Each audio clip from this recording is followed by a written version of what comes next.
What Drives You is brought to you by Ziegler, your premier source for equipping life and leadership coaches. Visit Ziegler.com and let them inspire your true coaching performance. Yeah.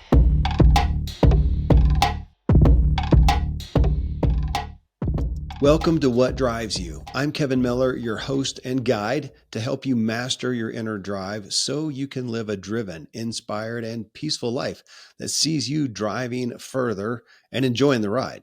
In this episode, it's a special one. I bring you Silicon Valley legend and all-around wise guy, a nice guy, Guy Kawasaki.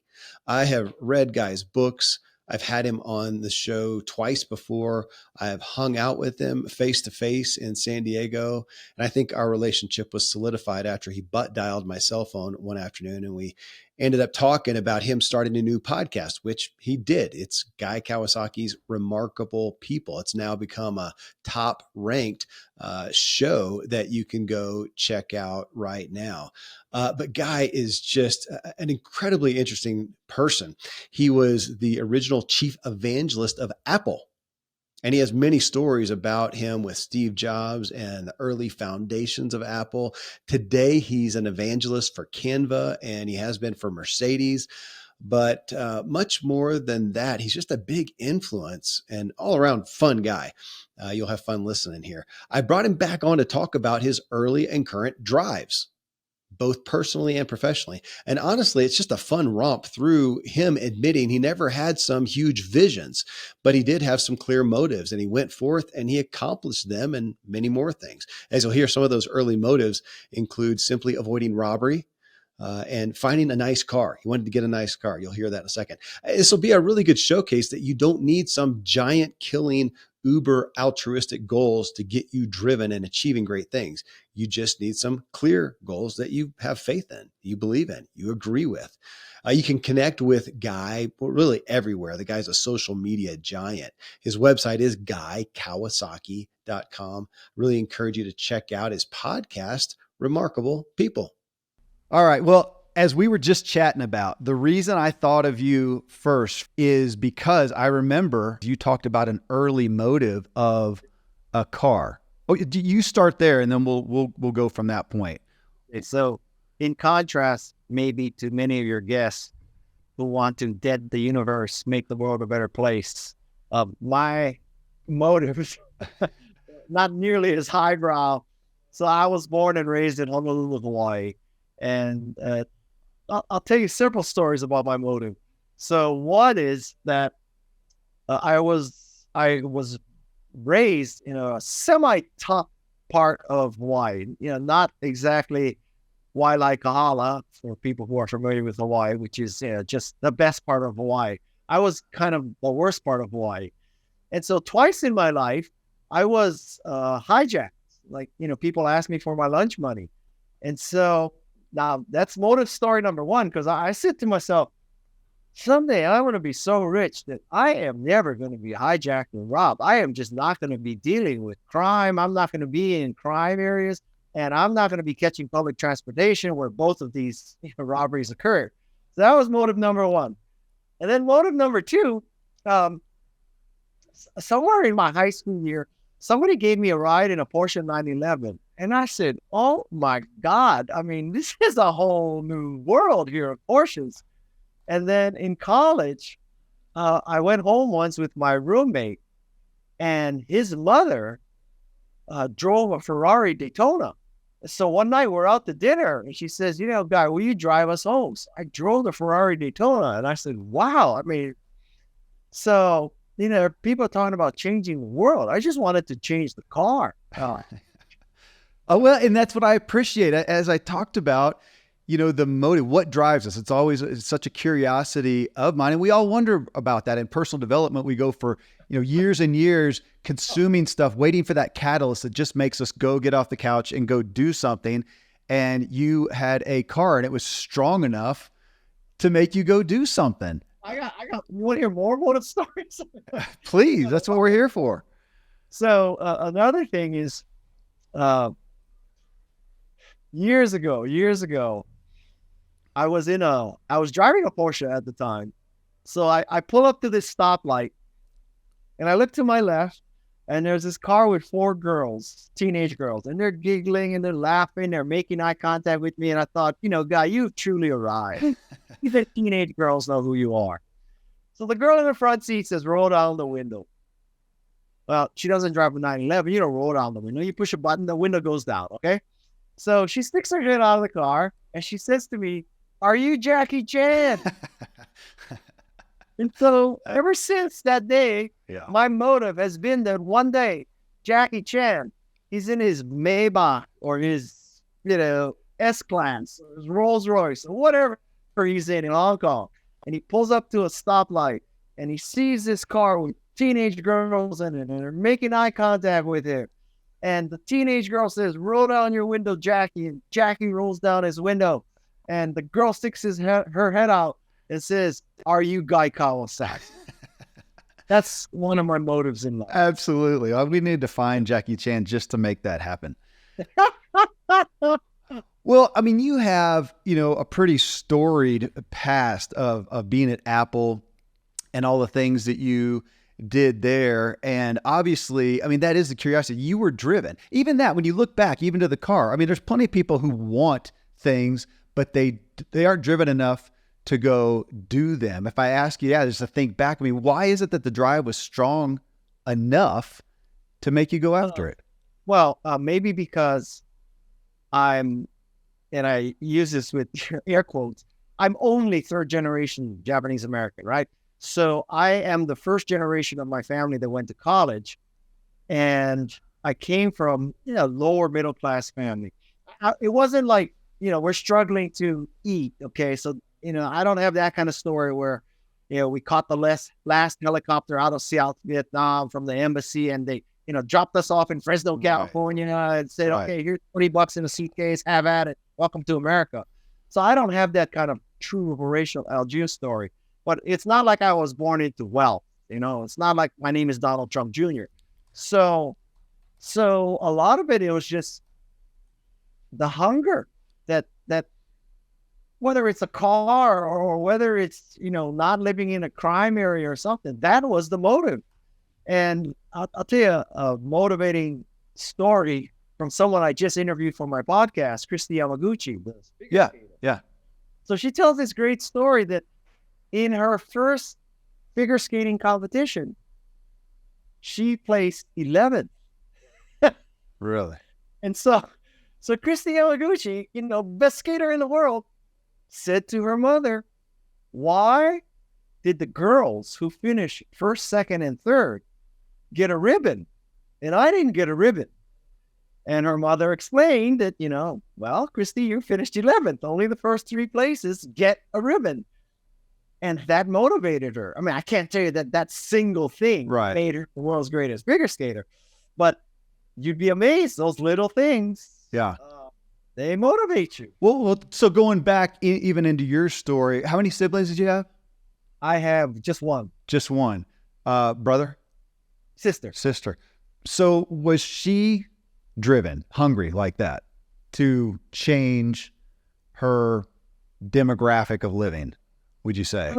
She was definitely, she's smarter than I am. She was definitely a hard worker. I don't know if she was driven. Well, a lot of it is, it's a combination of factors, right? So it's the opportunity, and the grit and the drive, and basically all 3 are necessary. So she just had a different, life path. What about examples for you? I mean, did you have anybody that stood out where you saw the grit and the drive, so it was familiar to you or you were exposed to it, or did you just find it inside yourself? Well, I was not a naturally gifted anything. Not athlete, not student, not anything. And so the secret to my success in life is grit. Okay. And if you have a choice between taking someone who's kind of a natural or someone who's gritty, I would take the gritty person all day long. Yeah. So grit more important than talent. Okay. That's a quotable statement. What's the next thing? So cars, what's the next thing that you were striving for? And this is like, personal or professional. Was it, so the car, that was more of a personal thing. What was the next thing? Was it personal? Was it professional? What was going on after that? Well, I was living in Silicon Valley, and the dream in Silicon Valley is to start the next Hewlett Packard, next Apple, next, something like that. So I was driven by entrepreneurship, and I can't claim that I've actually achieved that. I have not started an Apple. I worked for Apple. So that was definitely a motivation. And everybody talks about how they started a company to change the world and dent the universe. And I wanted to start a successful company. And that's different from saying, I wanted to work for Goldman Sachs so I could be a private equity billionaire. Yeah. I have slightly higher ambition than that, or different ambition than that. So I wanted to start Apple. I fell in love with entrepreneurship in Silicon Valley. It's in the air here. Yeah. Well, so with Apple, you went there, obviously didn't start it. So you started off as an employee there.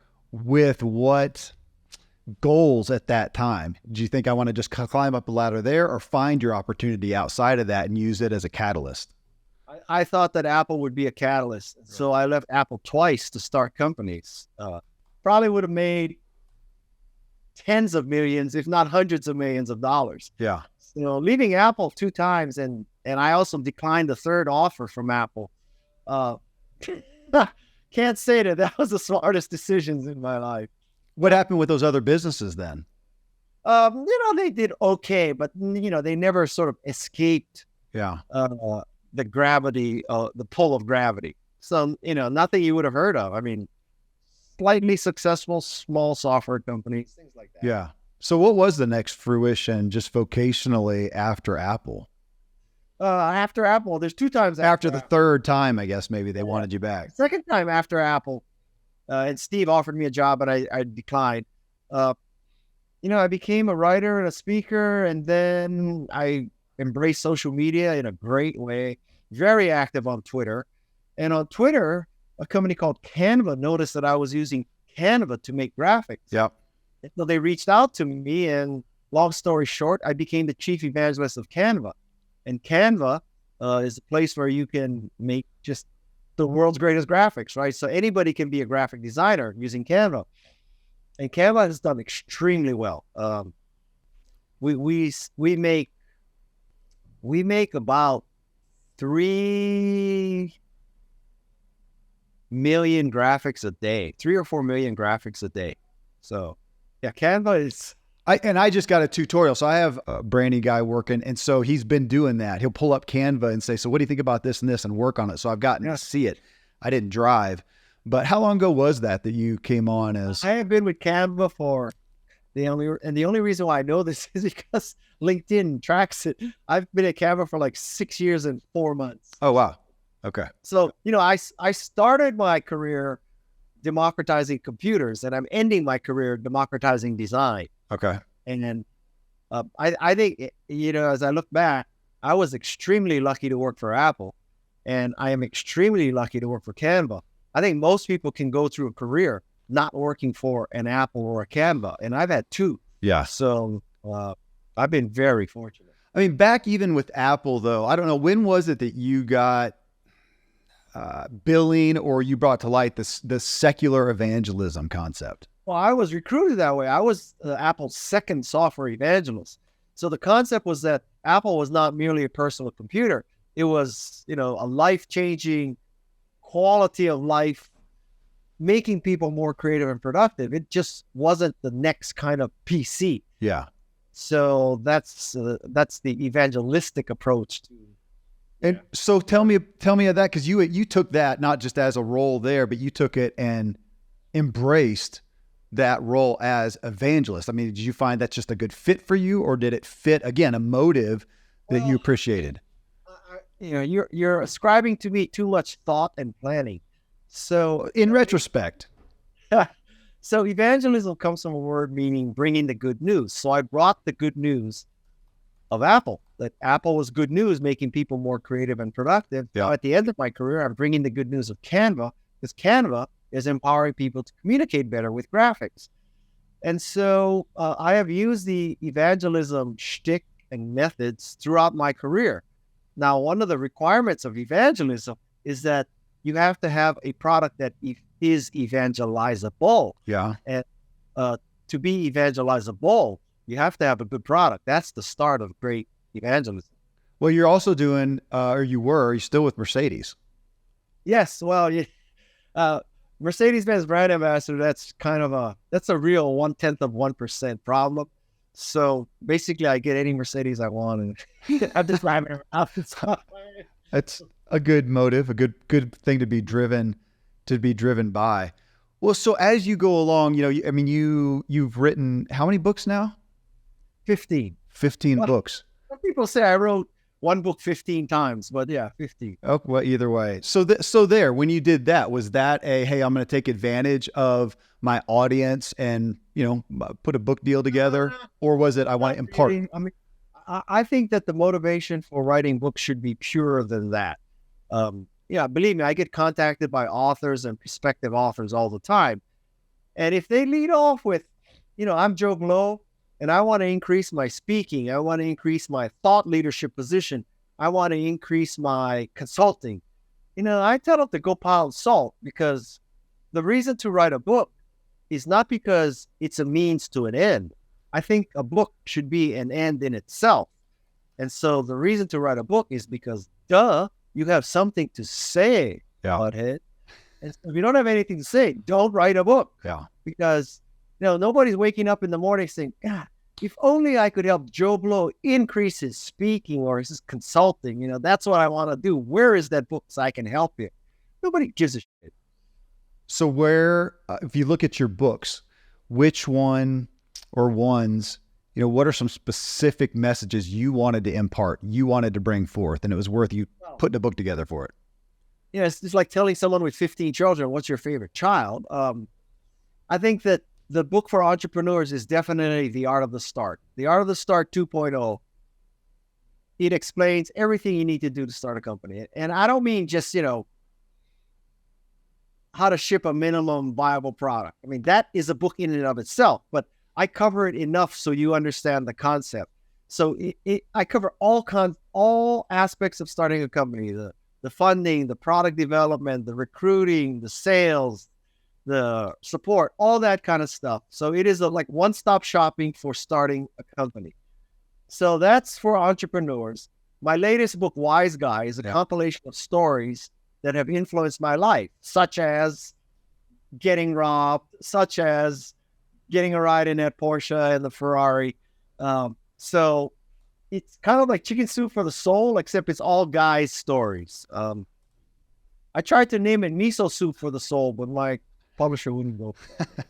And that's where we talked about Wise Guy. I so appreciated reading through that, reading the stories. It does show a lot of the different motives, from a personal side and a professional side. So as all that's going on, though, I want to ask you on the personal side, as all that's going on with your vocational career and Apple and other companies and your go along, what on your personal side, what are some of the, just to go out there and make things happen and do stuff, what were some of the personal motives, even if you, again, didn't have them now, but in retrospect, you look back and go, man, what was driving you at that point? To be honest, I have 4 children and they all went to private school. So I had a lot of bills. Yeah. Do not underestimate the need to pay your bills as a motive. I can do my Sandra Bullock, beauty pageant. I want to dent the universe and change the world, but I'm telling you,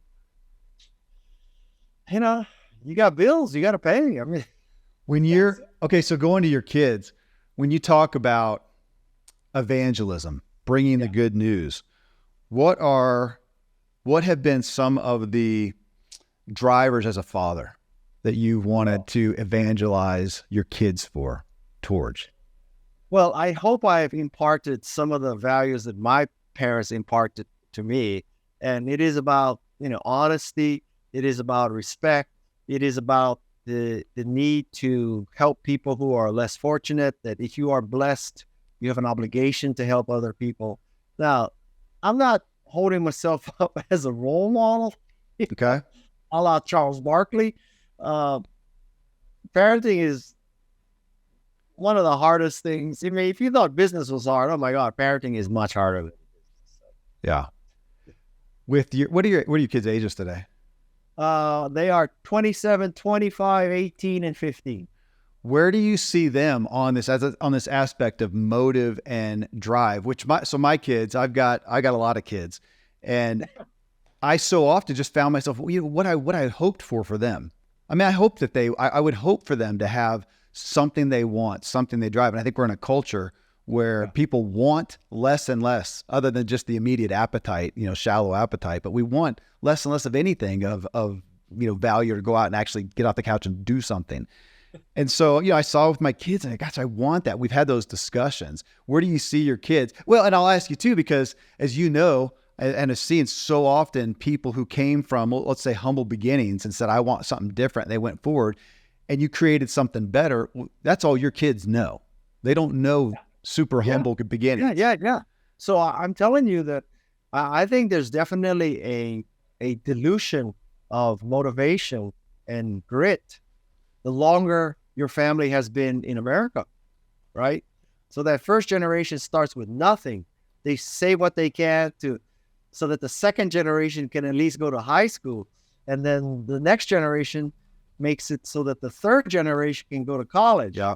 By the third generation, you've kind of made it. And so now you can be a lawnmower or a helicopter parent, and your kids don't have to be gritty and all that. It's something I think about all the time. So what do you do? Purposely deprive your kids? That's easier said than done. I know. So I deal with it as a father, and what do you don't want to, you want to provide the best for them, but I also, that cushy life doesn't often help. I do not have the answer to that. You're going to have to interview somebody smarter than me. Well, as you see your kids, where would you say, obviously not to pick one out, but have they been, have you seen some of them fairly driven, some of them not so much? Well, okay. So I can't tell you that any of them are truly driven, but they are hard workers. Okay. So I have no issue there, but I think a lot of it is that, looking back, I think everyone overrates nostalgia, right? So I think the natural trap is you look back and you say, when I was your age, I was studying, I was working part-time, I was doing all this kind of stuff. None of this, I didn't waste my time with stuff like TikTok. I wasn't playing Call of Duty all day. Yeah. What's wrong with this world? And I basically think every generation says that about the previous generation. My father probably said that about me.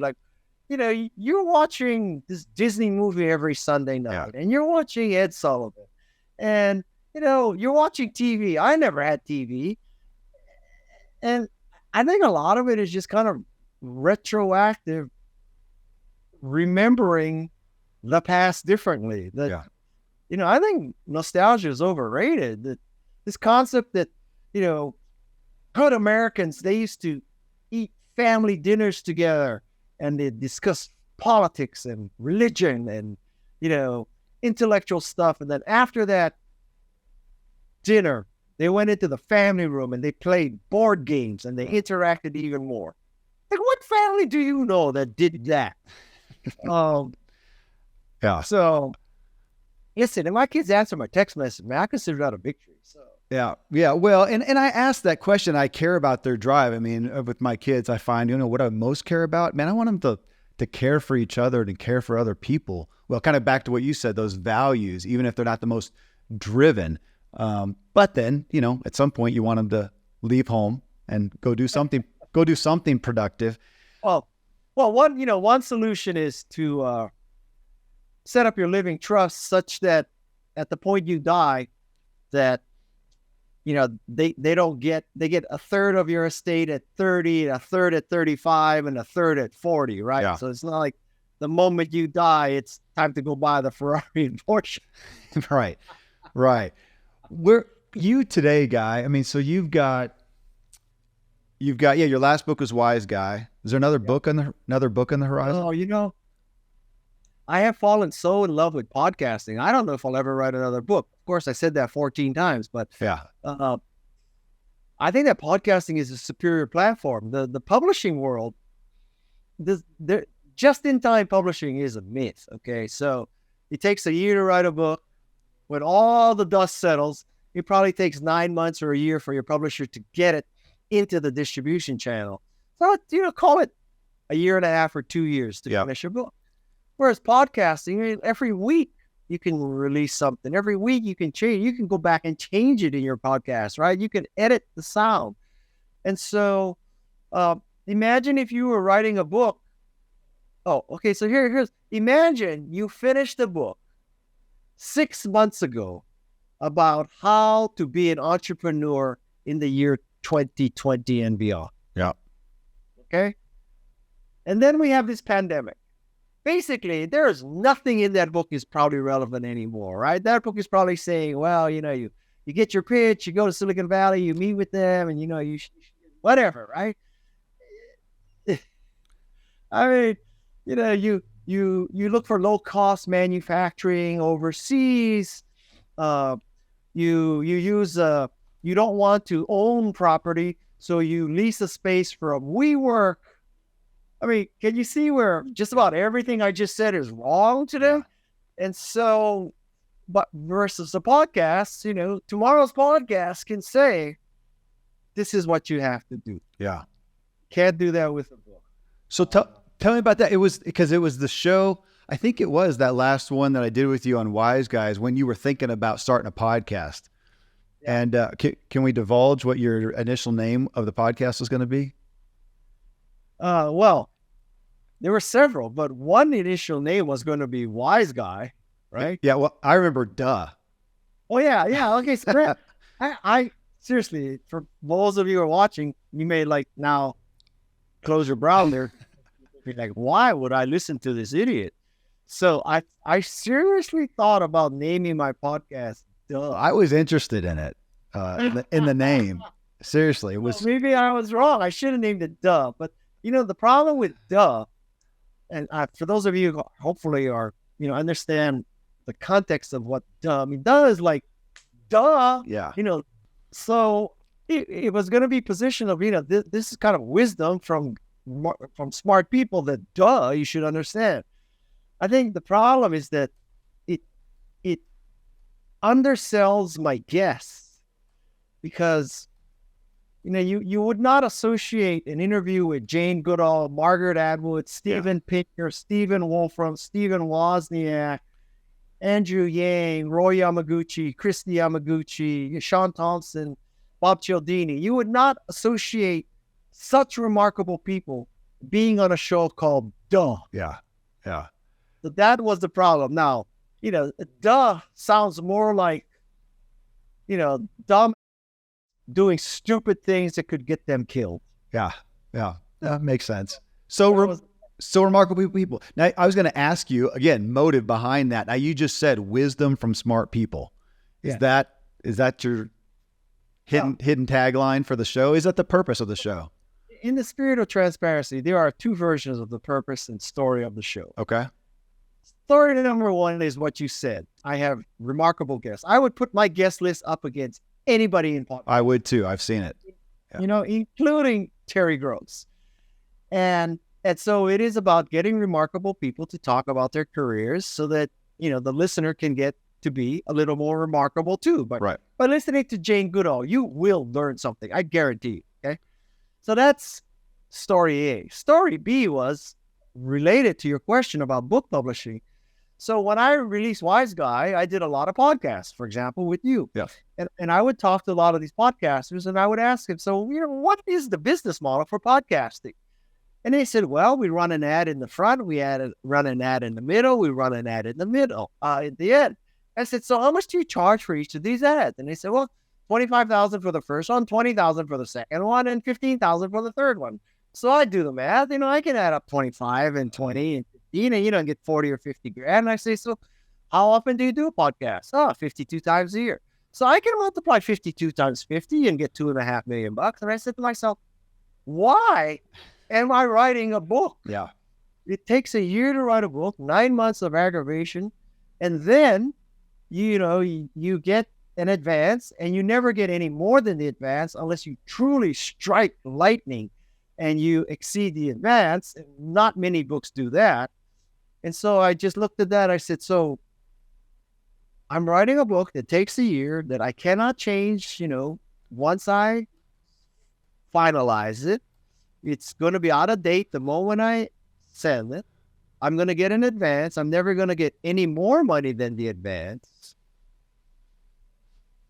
Whereas I could do a podcast every week, and if I strike lightning there, I could have $50,000 worth of revenue for each one. This is an IQ test, kid. Yeah. No, I'm tracking. Which one sounds better? Now, having said that, I'll be the first to admit that I have not cracked the code to how to get subscribers. I definitely have the content. There is no question I have the content. Yeah. I don't know how to get 4 or 5 million, I don't know how Joe Rogan did it. I don't know. I don't either. I'm achievable. So maybe yeah. all your listeners will now subscribe and my problem will be over. Well, that's one of the reasons we were here. Go subscribe to Remarkable People and check out Guy Kawasaki. That's why I've got you. One of the reasons I got you on the show. Guy, you're pretty no holds barred with money. You're happy to make money. Now, you also seem to be someone who enjoys having fun and enjoying what you do.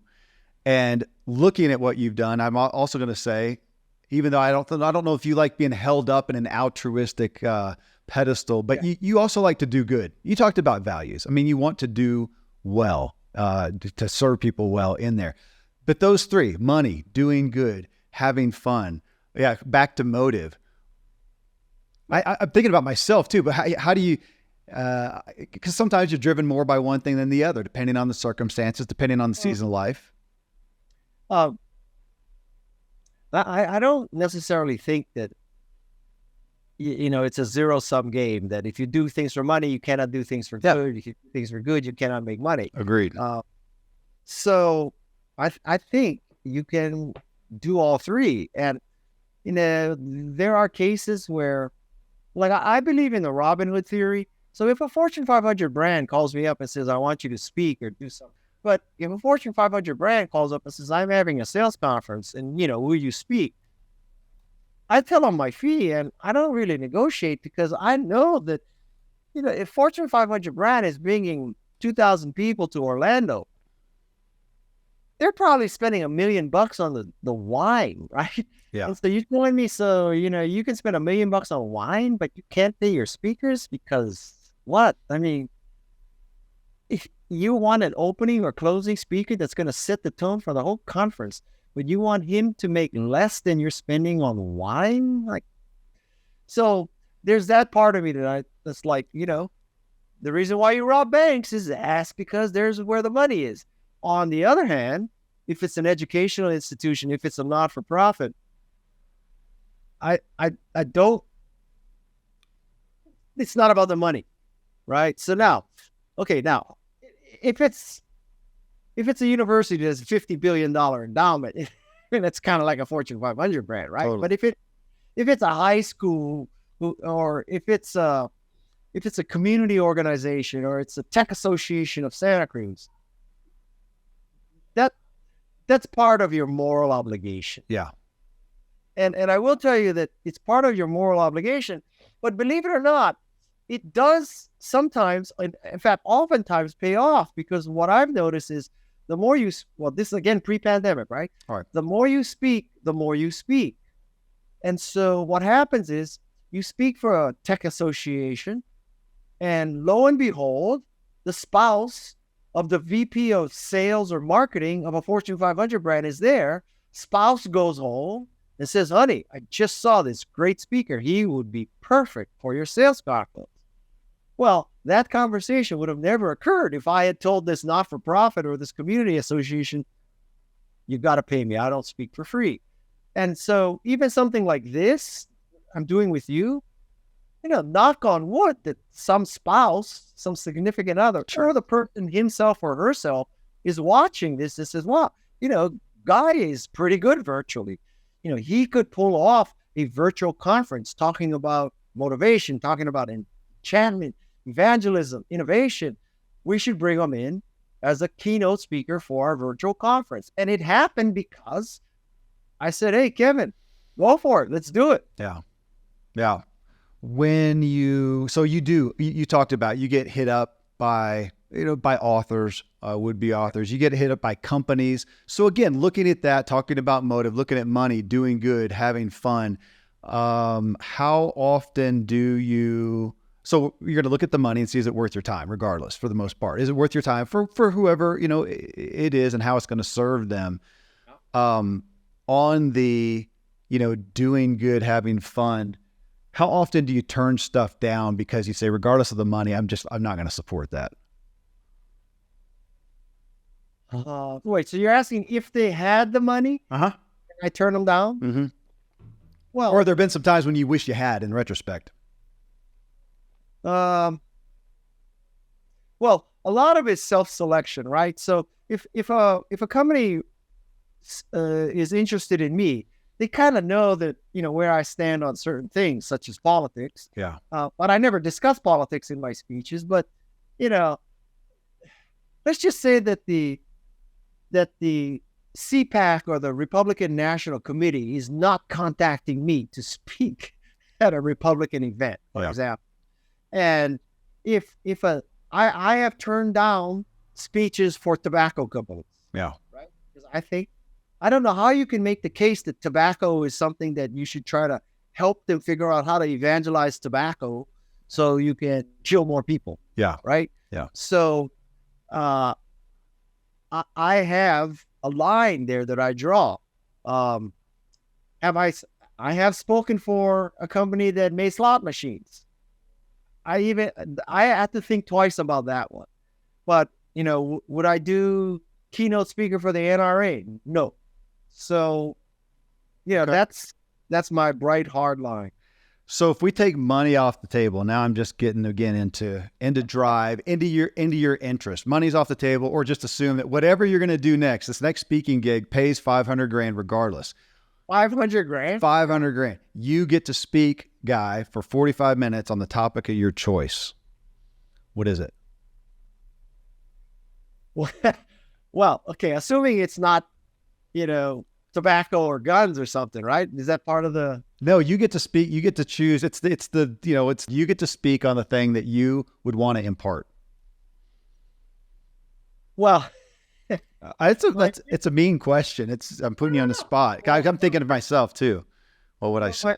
My initial response is, if somebody's going to pay you $500,000, you basically speak about whatever they want to. True. Okay, we'll lower it. $50,000. I mean, maybe Michelle Obama could tell someone, no, I'm going to speak about this, not that. Yeah. But I'm not Michelle Obama. But I mean, that's not the spirit in which you ask. Yeah. So if someone said, all right, forget the money for a second. Okay. So if somebody said, we're going to put you in front of, 50,000 people live and, another 5 million virtually. Pick any topic you want. I would give a talk based on my book, Wise Guy, about the lessons in my life.